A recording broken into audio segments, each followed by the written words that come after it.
Mishra. I'll be joining the show as an associate post-graduation. Shashwat Goyal. I'll be joining Nomura in the investment banking space.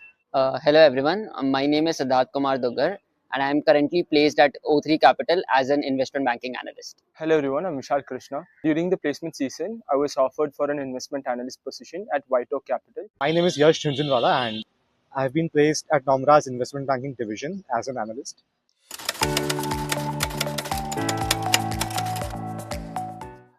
I just love the part about finance where it always deals about an underlying business, be it investment banking or private equity investing or public equity investing. So it all started with an interest on businesses, how to identify what makes a good business and what those factors that does not make a good business. So that's what drew me into like this business interest in the first place. With regards to finance, it came with a few interviews I used to see of Warren Buffett, Charlie Munger, and etc. I found it a bit more interesting. It went to the next level with me taking a valuation course of Ashwath Damodaran.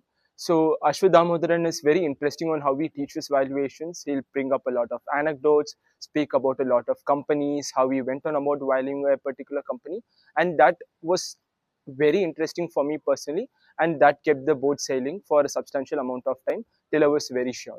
Okay, talking about my interest towards finance, when I entered this college, I was a rookie out here. I didn't know anything about consulting. I didn't know much about finance. The only thing I knew were names of fields like investment banking, equity research, but I even didn't know what's the difference between the same and anything. But what actually drew my interest was people out here. When I got to know about their interest, how they are thinking and how they are pursuing their internships in various domains. This roused my interest, and then I had a couple of small internships out there in mid-sized firms, which gave me a bittersweet taste of finance in the fields of like equity research basically. But that also drew me towards finance, and I pursued a better internship at Standard Chartered Bank later in my second year, and that was my I would say an icebreak moment, because there I roused deep interest. There I found great people out there helping me from basics of like reading the financial statements to analyzing it to like deep diving into it.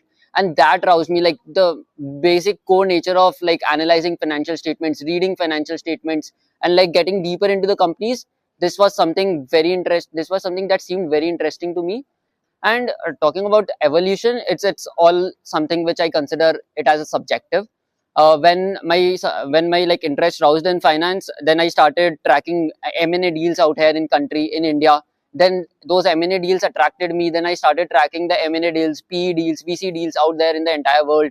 Some of the deals were very interesting, how the companies were thinking, how the big VC firms and PE firms actually think, and what goes behind their deals. So these were all which developed my interest further on. And this is how like I started reading more news oriented towards finance rather than some basic news about the world. So these are things which evolved my interest in this field.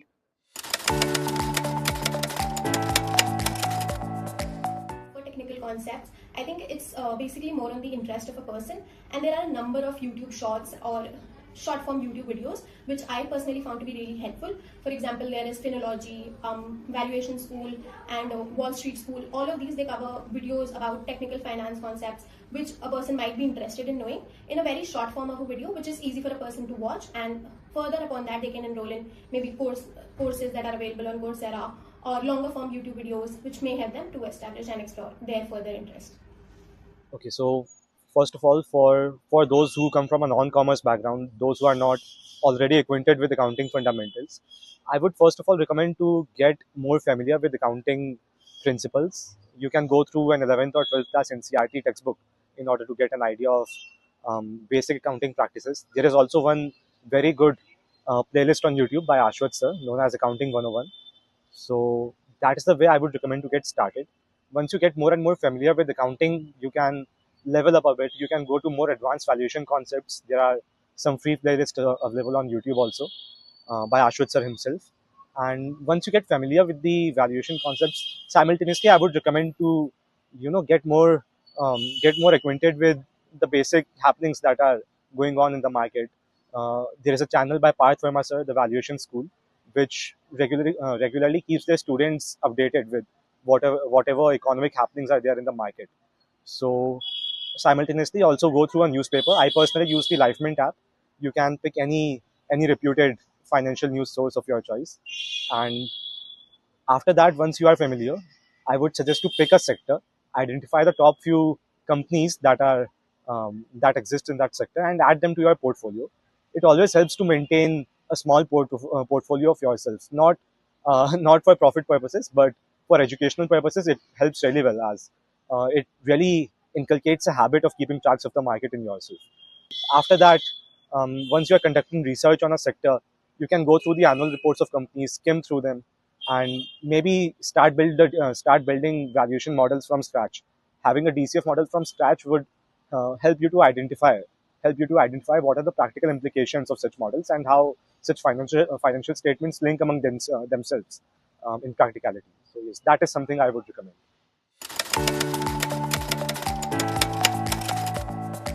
We talk about global events and financial markets. I cannot stress this enough and advise all of my juniors or anybody who's watching this to make it a habit to go through newspapers daily. Now, it does not need to be any and all newspapers, but for example, I follow two newspapers religiously before the placement season began, which was Business Standard and Financial Express or the Mint. Now, what these newspapers particularly help you is that they cover a lot of business related news, and for somebody who's particularly interested in finance, they help you understand the daily events that are happening with a financial viewpoint. One extra thing that, or my role specific thing that I used to do was read the editorials page. For example, I used to spend at least 10 to 15 minutes reading that page, because there all the journalists would publish longer pieces which will tell you that, okay, for example, any event that is happening, for example, the GST rate cuts, it is a very it's a short news that is not necessarily explained in the front pages of the newspaper in a format that how is it affecting everybody, but in the editorial pieces it goes on to explain that how is it affecting investors, students, people who have a family, etc. So I think that is one thing that really got me into the habit of thinking that, okay, so these are the daily events that are happening and how are they basically influencing my life on a daily basis. So, in terms of understanding the global events that we see across our lives all day and its interlinkage to the financial world, first is to like get a continual like introspect of whatever is happening in the market. For that, a really good exercise, like it's better the earlier you start, is to like go over economic times. Something that I used to do is that go through the front page at economic times and directly go to the company's pursuit of profit page, and then there is ET markets page. Anything between, let's say pure politics, there is a section as such. Like I did not find a lot of value add there, so I used to understand these events. So all these three sections talk about companies and their impact on companies, global events, and the impact on financial markets, and just running that through every single day, like which would not take more than 30 minutes, actually helped me over a prolonged period of time gain a bit of understanding about how things work. So that was part one, knowing the information. And part two would be, let's say, a particular global event which is very important per se. Right now there is Iran-Israel crisis, and the first hit market is oil. So first you read a lot of articles about this when you practice this exercise, and if you want to go a step further, like you can always pick particular articles or do some ChatGPT querying, which should take your understanding a depth on an extra level of depth. So that's how I'd say like you can go about global events, any particular event, and its interlinkage to the financial markets.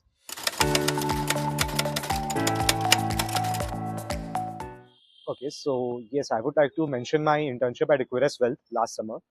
So my internship was the profile of an investment analyst intern, and the good thing about this internship was not only that it was very relevant to the role I applied for at Nomura, but also that I was very well acquainted with the models I built during that internship. So my major role during that internship was to build financial models, conduct research on India's wood panel sector, and also gain exposure to various valuation methodologies. And this is exactly what they expect from an investment banker. So during my Nomura interview, about 60 to 70% of the time was spent questioning me on the models that I built. So there was a DCF model I built on a company called Greenply, and they asked in extreme detail about how I forecasted each and every line item. How did I forecast sales? What assumptions I took for working capital and capital expenditure? And the thing is, I was very well acquainted with all the assumptions, and I knew my model by hand. So yes, having a good hand over the over the internship you have done, and if it is very relevant to the role you are applying for, it is just cherry on the top. I would say what is overemphasized a bit is the brand name of the company you have interned in. So I would say more than the brand name, it matters that the role you are applying for is relevant to the role you have done in your internship. So yes, this was my internship experience, and so basically two things are very important. First of all, the role should be relevant to the role you are applying for, the role you did at your internship, and secondly, you should be very well acquainted with the models you have built during your internship. The most unique experience which I pursued in order to break into this role was getting exposure into the investment banking space early on. So I was fortunate enough to get into an very small size investment bank, and I worked there for about 5 months. So I think working in an investment bank is something which already adds to your exposure before joining a firm like Nomura, and that too if you are working for a period like a period long as 5 months along with the college. So that is something I felt was very unique in my case, and that really added on to my journey and essentially my selection to the firm. Very basic difference that lies is in practice. For example, the case study round at DSHA involved financial modeling and forecasting of, for example, very basic, the 3 financial statements. Now, because I had enough practice with financial models and had built a couple of them, it was very easy for me to actually get them done in 36 hours. For example, this might not be the same case for other people. So I think the very basic thing is that when we think of for example, a very small thing, financial modeling or forecasting. It's a very simple thing that you take a rate percentage and then you forecast the revenue at that particular rate. But when you are actually in the shoes of an analyst or an associate, you actually need to think that there are various methods that can be applied. And this only comes through practice. You will explore various companies, various sectors, and then you'll see that maybe you need to use a triangulation approach, maybe you need to use market share approach. So these are all things that come through practice. And I think that anybody who's watching this video, there is no wrong or right time to start practicing. If you're genuinely interested in finance roles, I think practicing financial modeling and all these basic things are a must for everybody.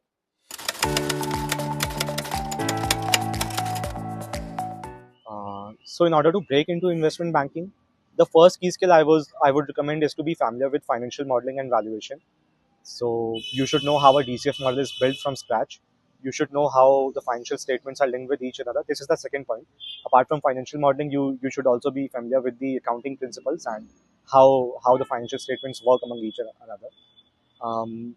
Apart from that, you should be really good at Excel. You should know how to build pitch decks on PowerPoint.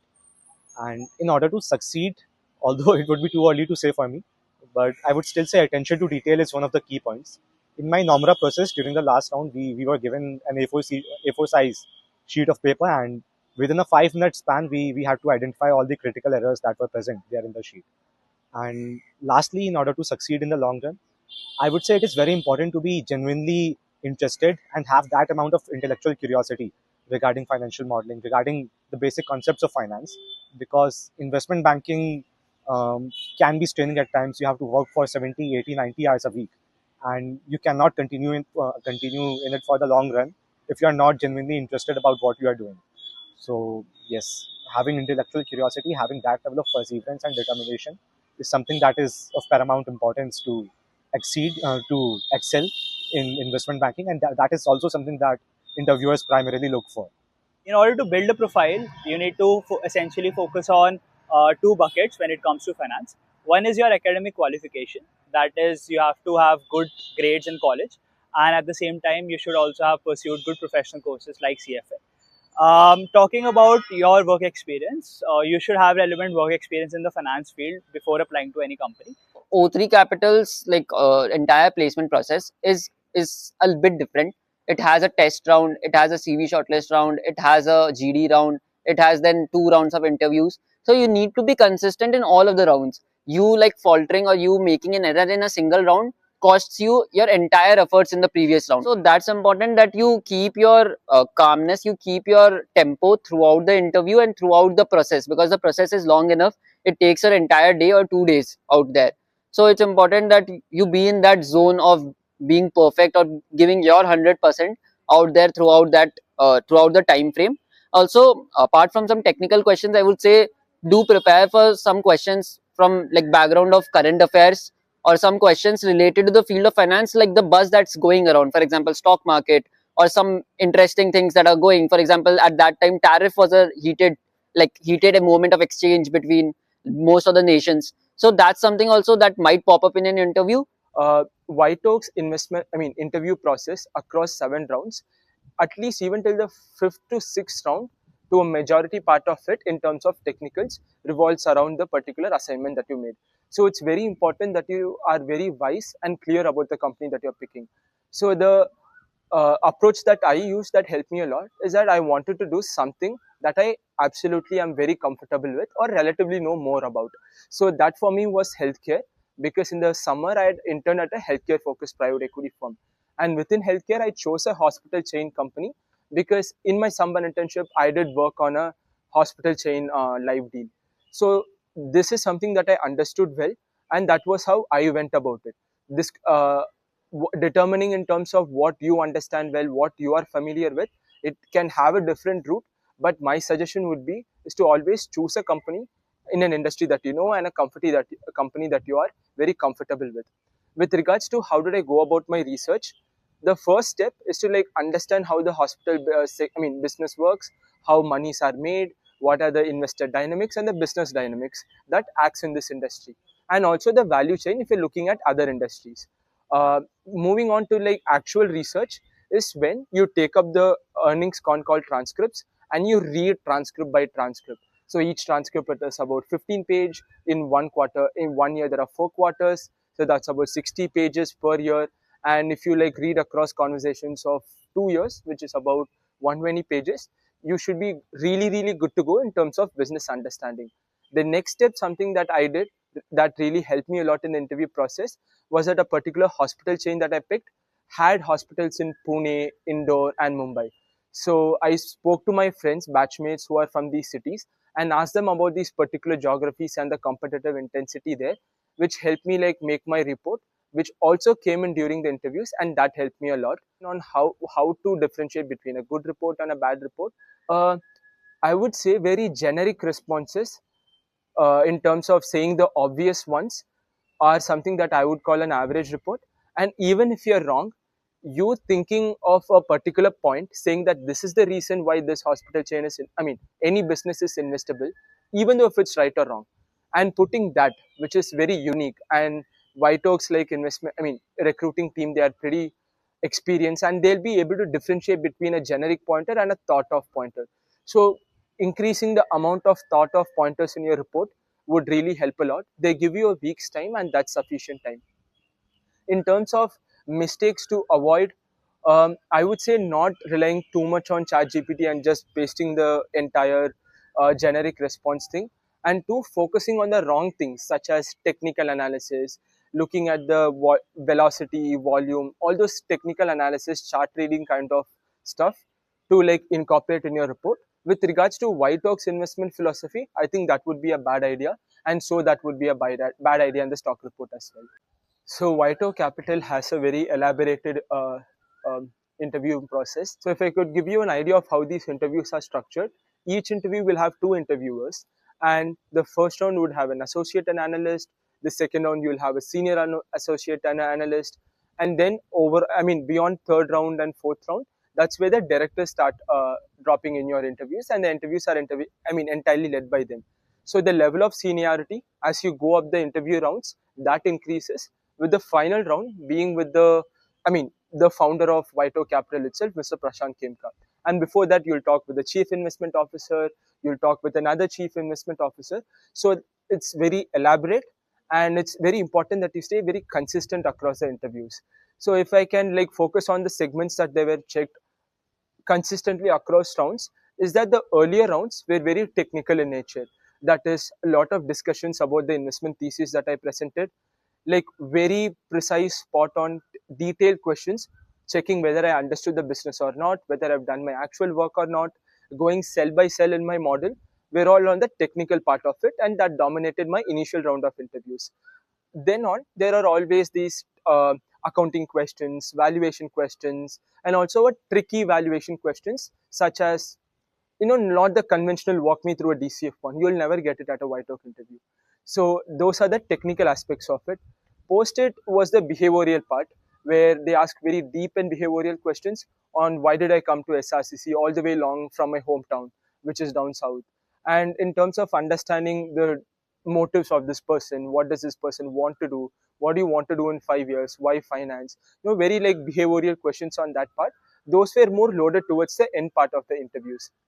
And something that I felt that they were testing beyond the investing skills, finance skills, was that is this person okay with uh, accepting his or her mistakes? Is that person workable or not? Because I chose a hospital chain company for my analysis, and I was interviewed by someone who's been looking at healthcare in India in the public equity space for the past 30 years, who has seen everything since the day one of Apollo Hospital being listed, which was 30 years ago. So, in terms of those people testing your understanding of the business, the objective is to find a pocket that this person candidate would probably not know, but how does this candidate react to it? Is that candidate going to like fluff their way out of it, or going to say, all right, I think I have understanding gap here, I'll look into this after the interview and get back with you over a mail?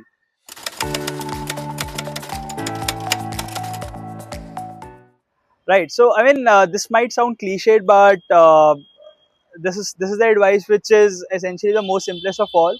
That believe in yourself, right? If you think that you have the capability within you to break into finance, then just back yourself, right? And do not lose hope. Be very consistent with your preparation. You might get a lot of rejections in your life. I got a lot many rejections from various spaces, be it internships or any other thing. But what I thought was, this is something which I wanted to do, and this is something which I can do based on my skill set. So if I keep on trying continuously, I'll definitely achieve it one day. So that is the approach which you should also follow, and you'll be good.